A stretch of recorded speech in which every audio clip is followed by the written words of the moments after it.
Hello viewers, আসসালামু আলাইকুম। আশা করছি আপনারা সবাই অনেক অনেক ভালো আছেন এবং সুস্থ আছেন। ইনফিনিক্স তাদের অফিসিয়াল মার্কেটে আরো একটি নতুন স্মার্টফোন লঞ্চ করে দিল এবং সেটা হচ্ছে ইনফিনিক্স হট 40i। আমার হাতের এই স্মার্টফোনটি। স্মার্টফোনটি বাংলাদেশ মার্কেটে 13,990 টাকায় আপনারা পেয়ে যাবেন। অফার করছে 8 জিবি র্যাম, 128 জিবি রম। এছাড়াও আরো কি কি থাকছে আজকের পুরো ভিডিওতে আপনাদেরকে জানাবো।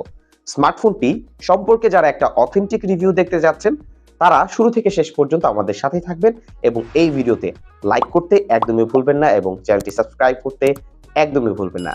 So let's begin the show. আপনারা যারা যারা এই স্মার্টফোনটি পারচেজ করতে যাচ্ছেন তারা যোগাযোগ করতে পারেন বিসমিল্লাহ টেলিকমে। তাদের কাছ থেকে ইনফিনিক্স, টেকনো, ওপ্পো, ভিভো সকল ব্র্যান্ডের অফিসিয়াল স্মার্টফোনগুলো পেয়ে যাবেন।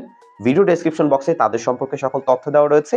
আশা করছি চেক আউট করে সেই শপটি ভিজিট করবেন এবং আকর্ষণীয় মূল্য ছাড়ের সাথে কিছু গিফটও পেয়ে যাবেন। সো ভিউয়ার্স, প্রথমে আমরা দেখব এই ডিভাইসটির বক্স কন্টেন্টে আমরা কি কি পাচ্ছি। বক্সটি দেখতে বেশ ভালোই লাগছে, একটা গেমিং ভাইব রয়েছে। স্মার্টফোনটি বক্সটি ওপেন করলে একটি সিলিকন ব্যাক কভার পাচ্ছেন একটি warranty card, SIM ejector pin, type A to type C একটি চার্জিং ক্যাবল এবং রয়েছে 18 ওয়াটের একটি চার্জিং অ্যাডাপ্টার। সর্বশেষ ইনফিনিক্স হট 40i স্মার্টফোনটি। এই স্মার্টফোনটার আউটলুক দেখে আমার কাছে যে জিনিসটা মনে হয়েছে একটা কপি পেস্ট। হ্যাঁ, এটার আউটলুক অনেকটাই ইনফিনিক্স স্মার্ট 8 এর সাথে পুরোপুরি মিলে যাচ্ছিল। অনেকটা সেই ধরনের একটা আউটলুক দেখতে পাচ্ছি স্মার্টফোনটির মধ্যে। ব্যাক ম্যাটেরিয়ালসে পলিকার্বনেট ফাইবার ইউজ করা হয়েছে এবং স্মার্টফোনটার ব্যাক প্যানেলটা ম্যাট ডিজাইন হওয়ার ফলে এটা দেখতে বেশ ভালোই লাগছিল। তবে এখানে নরমালি স্ক্র্যাচ না পড়লেও হেভি স্ক্র্যাচ পড়ার সম্ভাবনা রয়েছে। পাশাপাশি এটা যে সাইড প্যানেল সেটা কিন্তু কিছুটা গ্লসি, সো যার ফলে এখানেও একটা দাগ পড়ে যাওয়ার সম্ভাবনা রয়েছে। এছাড়াও স্মার্টফোনটিকে যখন আপনি ব্যবহার করবেন চেষ্টা করবেন স্মার্টফোনটিকে প্রোটেক্ট রাখার জন্য বক্সে যে ব্যাক কভারটি প্রোভাইড করা হয়েছে সেটাকে ব্যবহার করার, অথবা যে কোনো একটি পছন্দ মতো প্রোটেক্টর ব্যবহার করার চেষ্টা করবেন। এছাড়া স্মার্টফোনটির যে ক্যামেরা বাম্পের স্টাইল এটা বেশ ভালোই লাগছে দেখতে, তবে একটু উঁচু এবং একটু বড় বড়ই মনে হচ্ছে। এই পাশটা একটু গ্লসি, সো এটা যদি ম্যাট ডিজাইন হতো দেখতে হয়তো আরো বেশি প্রিমিয়াম লাগতো। স্মার্টফোনের মধ্যে প্রায় সব ধরনের পোর্টস এন্ড বাটনগুলো এখানে আমরা পেয়ে যাচ্ছি। সাইড মাউন্টেন ফিঙ্গারপ্রিন্ট সেন্সর রয়েছে যা মোটামুটি বেশ ফাস্ট এবং অ্যাকুরেটলি এখানে কাজ করছিল, যেটা দেখতে পেয়েছি। এছাড়া স্মার্টফোনটিতে রয়েছে ফেস আনলক, সো সেটাও বেশ ভালোই কাজ করছিল। খুব দ্রুতই আমরা আনলক হতে দেখছিলাম। স্মার্টফোনটির মধ্যে আমরা দুটি সিম সহ একটি মেমোরি কার্ড ব্যবহার করতে পারবো। তবে এখানে কোনো প্রকার সেকেন্ডারি নয়েজ ক্যান্সেলেশন মাইক্রোফোন ব্যবহার করা হয়নি, যেটা থাকলে আরো সত্যি বেটার হতো।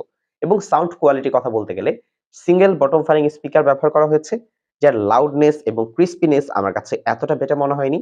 প্রাইস বিবেচনায় এটা আরেকটু বেটার হতে পারতো এবং এই প্রাইস পয়েন্টে যদি ডুয়াল স্টিরিও স্পিকার অফার করা হতো সেই ক্ষেত্রে আমি মনে করি আরো বেটার হতো। যাই হোক, যেহেতু থাকছে না, স্মার্টফোনটার মধ্যে যে ফ্রন্ট প্যানেল আমরা পাচ্ছি সেটা হচ্ছে একটা মিডল পাঞ্চল ডিসপ্লে।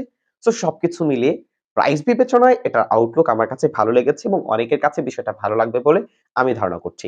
তবে স্মার্টফোনটার মধ্যে ডুয়াল স্টিরিও স্পিকার থাকছে না, যেটা থাকলে ভালো হতো। এছাড়াও এই স্মার্টফোনটির যে সাউন্ড কোয়ালিটি সেটা আমার কাছে আপ টু মার্ক মনে হয়নি। ব্যাটারির দিক থেকে স্মার্টফোনটিতে ব্যবহার করা হয়েছে 5000 এমএএইচ এর ব্যাটারি। বক্সে আমরা 18 ওয়াটের ফাস্ট চার্জার পাচ্ছি। সেটা দিয়ে যদি স্মার্টফোনটিকে চার্জ করেন সেই ক্ষেত্রে মোটামুটি 2 ঘন্টা প্লাস সময় লাগছিল। স্মার্টফোনটি 60 হার্টজ এ ব্যবহার করেছে।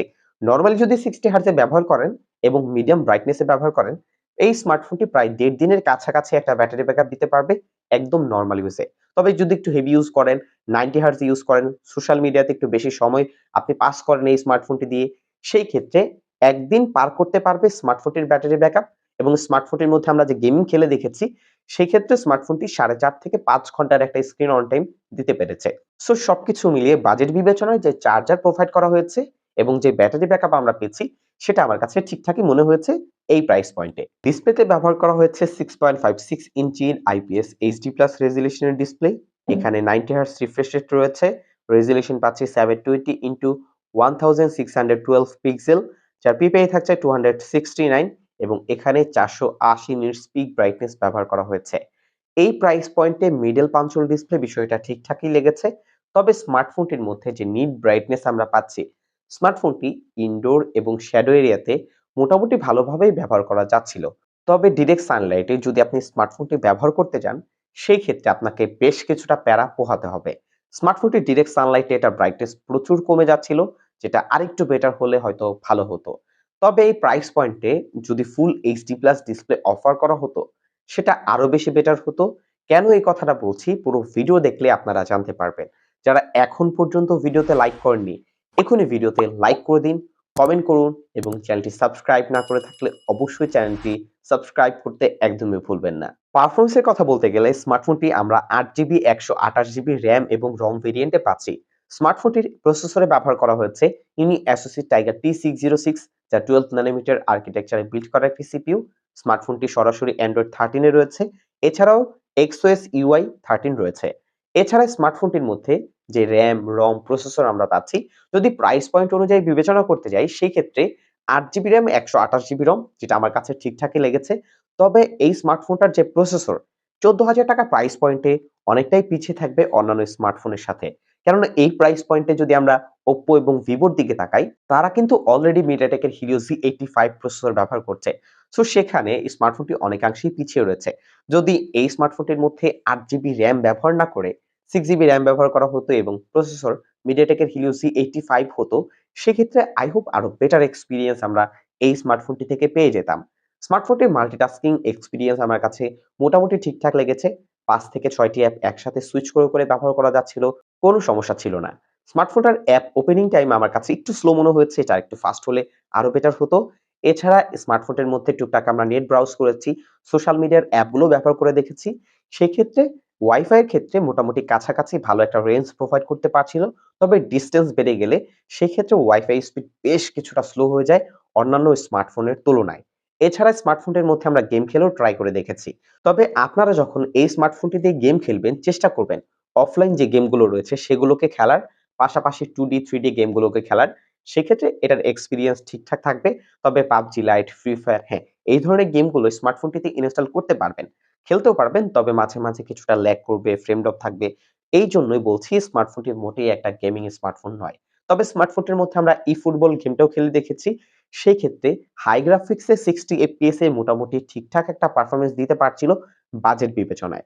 তবে এই বাজেটে অন্যান্য যে ফোনগুলো রয়েছে যেগুলোর কথা আমি অলরেডি বলেছি, সেটার মধ্যে কিন্তু আরো বেটার এক্সপেরিয়েন্স পাবেন।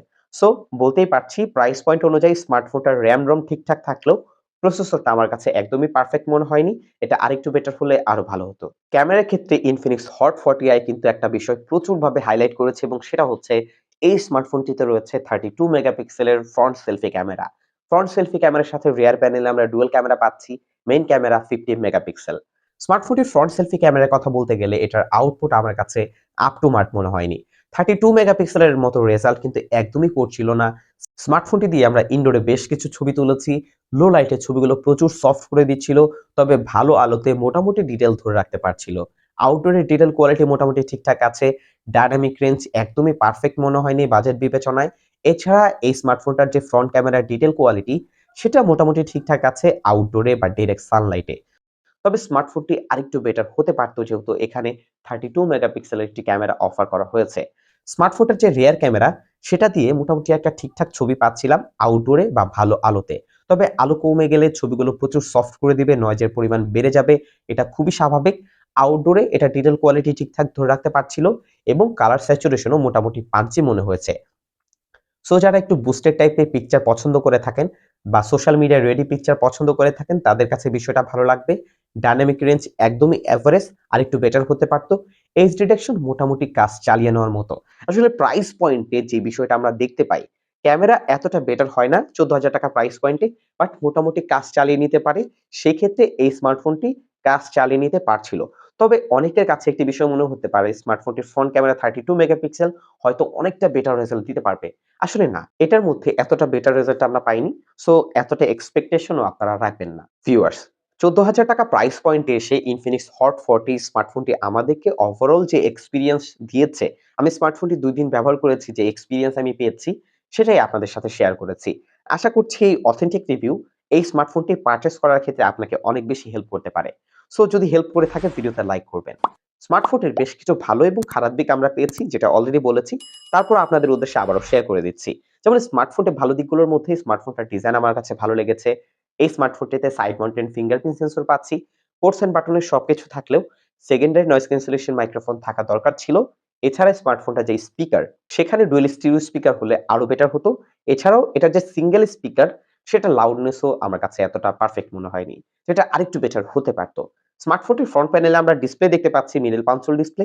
এখানে 90 হার্টজ রিফ্রেশ রেটও রয়েছে যেটা মোটামুটি ঠিকঠাক কাজ করছিল। তবে কিছু ওয়েবসাইটে গিয়ে 90 হার্টজ পুরোপুরি পুশ করতে পারেনি। সেক্ষেত্রে 60 হার্টজ এ ব্যবহার করা যাচ্ছিল। তবে স্মার্টফোনটা যদি ফুল এইচডি প্লাস ডিসপ্লে ব্যবহার করা হতো, সেটা কিন্তু বেটার হতো। যার কারণ হচ্ছে এখানে ইউনিএসওসি টাইগার T606 প্রসেসরটি ব্যবহার করা হয়েছে। সেটা যেহেতু ব্যবহার করা হয়েছে, ডিসপ্লেটা আরেকটু বেটার দিতে পারত যেটা এই স্মার্টফোনটিতে থাকছে না।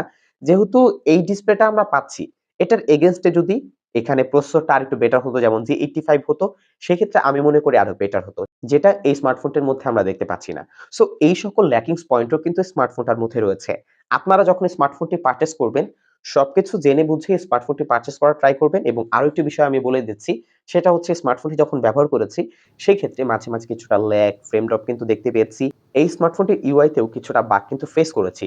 মাঝে কিছু অ্যাপ যখন আমি ক্লোজ করছিলাম, সেক্ষেত্রে এই বাগগুলো ফেস করেছি। তবে আশা করছি নেক্সট কোনো আপডেটে হয়তো এই ধরনের সমস্যার সমাধান করে দিবে। তবে স্মার্টফোনের আরো একটি বিষয় ক্লিয়ার করে দিচ্ছি, এটার যে ভার্সন রয়েছে সেটা কিন্তু Android 13 ই থাকবে। শুধুমাত্র সিকিউরিটি আপডেটগুলো এই স্মার্টফোনটার মধ্যে পেয়ে যাবেন। সো ভিউয়ার্স, আশা করছি একটা ক্লিয়ার ধারণা এই স্মার্টফোনটি সম্পর্কে পেয়ে গেছেন। যদি ভিডিওটি ভালো লেগে থাকে ভিডিওতে লাইক করবেন, কমেন্ট করবেন, শেয়ার করতে ভুলবেন না। বিদায় নিচ্ছি আমি জাকারিয়া হোসেন পার্থ। আসসালামু আলাইকুম।